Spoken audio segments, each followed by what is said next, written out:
welcome back to GameSpot's continuing coverage of E3 2014. What I love about this one, Mark, is that we're going to talk about AirMech Arena, but this is perhaps the last demo that world soccer fans, world football fans will be watching, because I believe the World Cup is kicking off in about 15 minutes time. But I'm delighted to have you here, sir. It's great to be here with you, AirMech Arena. AirMech, of course, a game that's been it's been on PC already in some sort of form. The Arena game coming out on Xbox 360, free to play.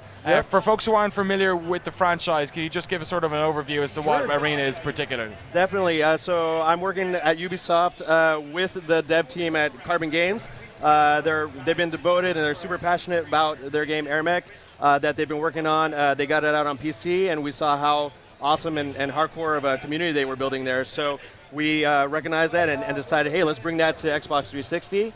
It should be coming out this summer, and it's going to be free to play. So we think it's going to really engage a lot of players on Xbox 360 to get into multiplayer matches. So we're looking at the gameplay right here. Yes. So can you just give us a sort of a breakdown of the moment-to-moment action? Sure. We're looking at this is one of 9 different AirMechs that we have in the game. Each of the 9 different AirMechs have different abilities. Right there we see he's going through some of the upgrades. The game itself is kind of a combination of a MOBA with some RTS aspects and even some twin stick shooter type of action. So it really combines all of this into an awesome kind of an online multiplayer experience. I think we're having some. I don't know. But we got a bit of Abe's Exodus up there for a second for some reason. Yeah. We can come back to us while those dudes try and set that up.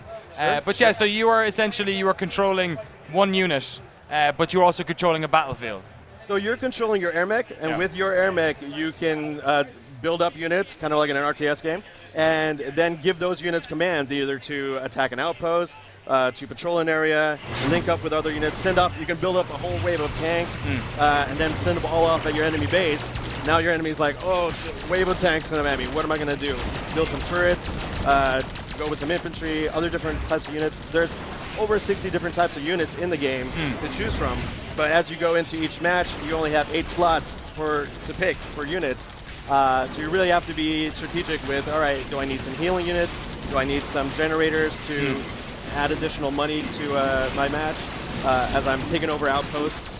So it's interesting. It's like a combination of a bunch of different systems, but I don't think I've ever seen them sort of laid out in this fashion. It's almost like you're playing a MOBA where you're able to control the creep, or you're playing a real-time strategy game, but your cursor is a unit. It's like moving around the map is actually a physical. It's a little bit of all of that, and your AirMech itself is a powerful. As you upgrade it, the different AirMechs have different abilities. If you want to go stealth, you can have a stealth AirMech.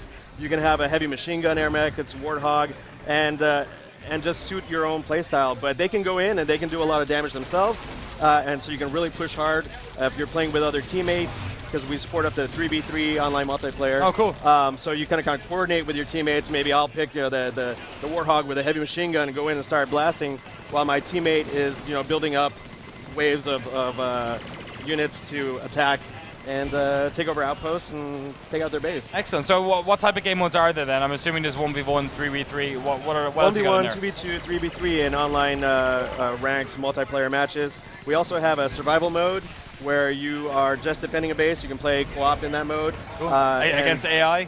And that's against AI, cool. Where the waves of units are just coming at you. You have to defend as long as possible.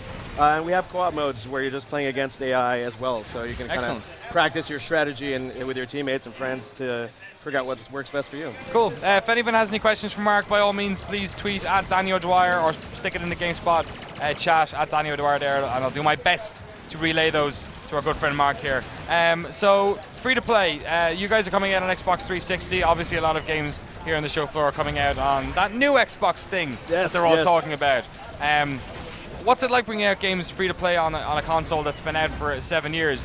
Obviously, in one way, it's not getting a lot of media focus, but in another way, you've got a hell of a bunch of people who own that console. Totally. There's a huge player base there on the Xbox 360, and as soon as they see a game come up free, whether it be through the free-to-play with gold program or just a general free game, they jump on it. So that's the thing. We anticipate we'll have a lot of players coming in, checking out the game, and that's what we want to support the online multiplayer community.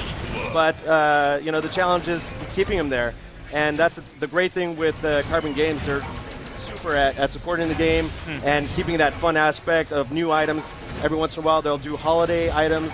Around Halloween, they have a Frankenstein as a pilot that you can buy, but it's like for a limited amount of time, so you got to get in there and save up enough to get him. Well, I know Carbon, a lot of the guys from Carbon are ex-Titan developers who are the guys behind Fat Princess, right. and that was a game that I think there was a bit of a drop-off in terms of community, but they always tried to provide stuff for them to do. And it was also a game that took competitive multiplayer and shook it up in ways that you were kind of not really expecting. Exactly, and I think they're doing it again now with AirMech Arena. It's an awesome combination of different types of gameplay. It's visceral, and it really gets you to enjoy some intense moment-to-moment action. It's really influenced also by an old Sega Genesis game. I don't know if you remember Herzog Zwei.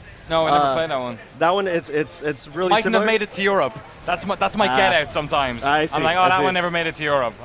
It probably did, but I don't know. They took that game and really updated it to kind of speed up the action, speed up the mechanics, and still keep the strategic elements. So it's really a fast-paced game.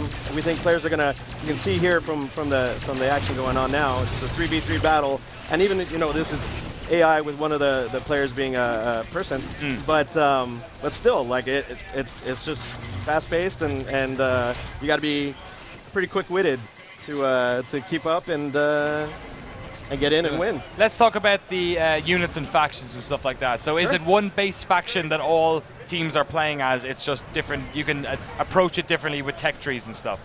So let me start with the maps, actually, because there's 10 different maps. Unlike traditional MOBAs where you have just one with 3 lanes. This one, there's different layouts for each map. There's different obstacles and challenges on each map. So each team starts off with their one base on each side, and from there they can upgrade their AirMech down specific paths. So their secondary abilities unique to each of the AirMechs. There's a flying saucer AirMech. It's just called Saucer. That guy has a death ray, so you have to upgrade during the match to get that access to the death ray. Wouldn't be able to get up over that death ray. You actually see on the red team right now, there's a Saucer guy in there. There's also a Paladin. He has buffs that go out to his team's units. He also appears to be a helicopter. A helicopter. Pretty good. Yep. One of the abilities on the helicopter, the chopper, is to be able to carry more units as you build them. So obviously the tanks are going to be a lot heavier and harder for the AirMechs to carry. So, yeah, the different AirMechs have different abilities. And how many AirMechs are there again? 9 total AirMechs. Okay. So, and there's lots of. Going back to your question about the free-to-play and opportunities to buy, we definitely have a starter pack and other things where players can buy stuff to kind of get a jump ahead. Yeah. But most all of the stuff that you would buy with real money would be kind of customization based. Yeah. So it's not really in any way pay to win. It's entirely focused on spending the time to earn the units or get the units and then learn the best strategy.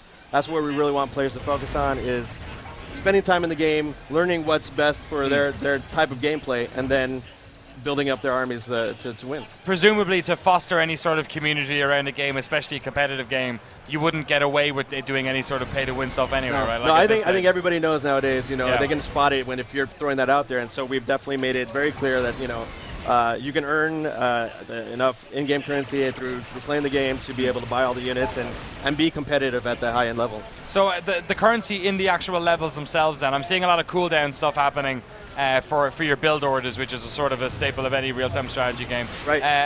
What is it that you're collecting within the game? Is it... So during a match, you're earning credits, and that's what allows you to buy the units during the course of the game. Sort of at a higher level as you go from match to match, you're earning kudos at the end of the game, and those kudos are the in-game currency that you're using to buy units and other items that you can use during matches. So there's parts that you can buy for your specific types of AirMech. There's different pilots that matching them up with the different AirMech types will adjust their attributes and stats in different ways.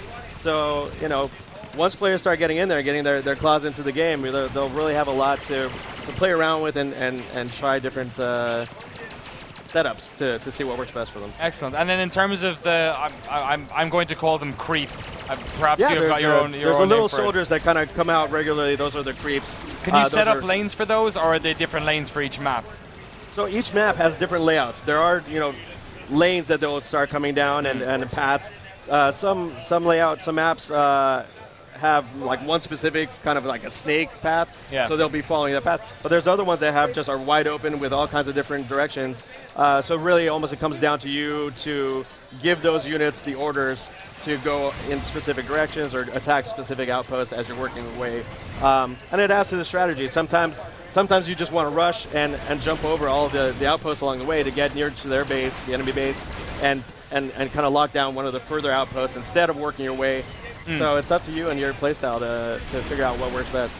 You were saying before we came on air that the original AirMech had a sort of a beta period at some stage on the PC. Have you guys had any such thing? Are you going to for the 360 version? And have you managed to get any sort of feedback from people who've played the game? Because that's oftentimes that's quite important with real-time strategy games. Definitely, it's been great to get feedback from the PC community and hear what their input is as the development team is working on both the PC game and the 360 version of the game. And so we're taking that into account. And then when we launch, we'll this summer, we might have more announcements of how we're going to handle the launch and potential opportunities for advanced access. It's interesting. I'd say it's fair to say maybe 12, 18 months ago, the free-to-play Boogeyman, some folks really didn't want it on consoles. I think there was this sort of territorial thing where they were like, that's some PC nonsense. And although some of them have worked out, some of them haven't. What seems to be happening now, when we see with stuff like World of Tanks and with Ubisoft entering this space with games such as this, it's almost as if the 360 has become a forgotten console in terms of Microsoft in many ways. We come to E3, there's a massive Xbox booth there, and there's hardly any 360 game. I know you guys are in there, but like there's not much there. Do you think that free-to-play is actually going to be really important for the longevity of that console, considering there are going to be people who either can't upgrade or don't want to upgrade and own this Xbox 360 and all these games, but they're still looking for new games to play all the time? Definitely. I definitely think there's a huge fan base on the 360 looking for new experiences, new games like this. This is a type of game that I don't think there's anything else like it right now available on a console, whether it be free-to-play or otherwise. So I think that's where we're going to really shine with AirMech Arena.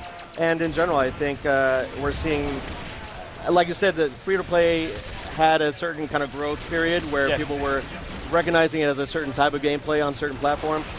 But at this point, I think it's fair some developers sold to the earth as well. They might, you know, some genuinely were taking the piss and taking people's money. You know what I mean? Definitely. I mean, there was definitely some of that, and it's been a learning experience for everybody, figuring out what works and what doesn't with free-to-play.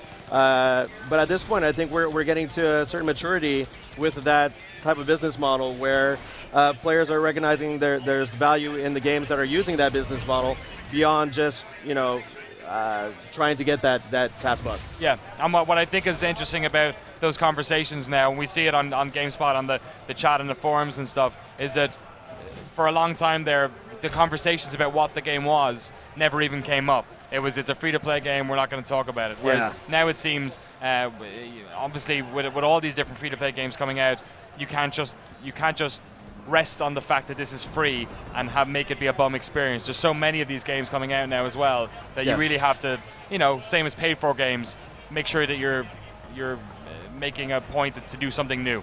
For sure, I think, you know, the focus has to be on the fun and the game, the player experience with the game mechanics, and players are savvy. Players have so many options nowadays, whether it be free to play or they're spending, you know, their dollars on the games that they're buying.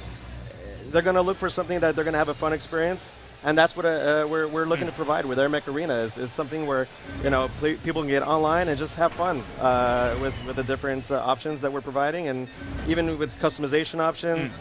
There's some wacky stuff that the dev team, Carbon Games, they have great sense of humor. There's hats that you can get. You can have a sombrero. Oh, I don't believe it. You can have a it. sombrero for your You AirMech, had me at there's hats. There's hats. Don't believe it. Unbelievable. Mark, thank you so much for coming on. Thank you, Danny. Samsung Stage on GameSpot.com. Really appreciate it. One last time for the folks at home, when is AirMech Arena out? When can people actually play it? AirMech Arena is coming out this summer on Xbox 360. It'll be free to play. We'll have a lot more announcements on airmecharena.com, so keep a lookout, and we look forward to getting that players online. Awesome. Okay, I'll let you go off to the Microsoft booth in just a second. I want to let the folks at home know there's a couple of more demos coming up here. Codename Steam announced, new 3DS game announced by Nintendo yesterday. Is going to be on the stage. Nod Goth as well. But right up here in the Samsung stage next is a game I can't wait to hear more about. Middle-earth, Shadow of Mordor. Stick around.